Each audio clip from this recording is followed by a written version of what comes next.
আমি এখন সাফারি পার্কে, ব্যাংককের। এই পার্কের বিশেষত্ব হচ্ছে সব কিছু পশু পাখি ওপেন থাকে। আমি একটু দেখাই। এই যে এখানে অনেক পাখি যেগুলো ওপেন, সেমভাবে টাইগার থেকে শুরু করে এভরিথিং, মানে সব পশু পাখি ওপেন এভাবে থাকে। কিন্তু লোকজন গাড়িতে চড়ে চড়ে দেখতে পারবে, গাড়ির গ্লাস নামানো যাবে না, গাড়িতে বসে বসে দেখতে পারবে। আর খাঁচাবন্দি না, প্রত্যেকটা পশু পাখি এ ধরনের ওপেন। আমি তো মাত্র শুরু করলাম স্টার্ট, মাত্র পাখি এখানে দেখা যাচ্ছে। এরকম আমাকে হাতি থেকে শুরু করে, বাঘ থেকে শুরু করে, বানর থেকে শুরু করে এই ধরনের ওপেন প্লেসে থাকবে। কিন্তু আমি গাড়ি থেকে বেরোতে পারবো না, গাড়ির গ্লাস নামাতে পারবো না, গাড়ির ভিতর থেকে এগুলো দেখতে হবে। জিনিসটা সুন্দর না? খাঁচার ভিতরে দেখা আর বাহিরে এভাবে দেখা প্রত্যেকটা পশু পাখি।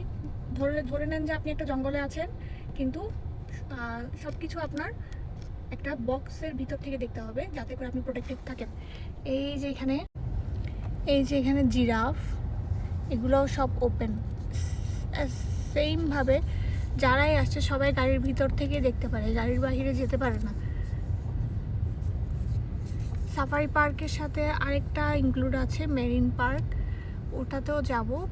আমি হোল প্যাকেজই নিছি, যেহেতু বাচ্চাদেরকে নিয়ে আসছি, বাচ্চাদের পছন্দ হয় এই ধরনের জায়গা সিলেক্ট করে আমার যেতে হয়।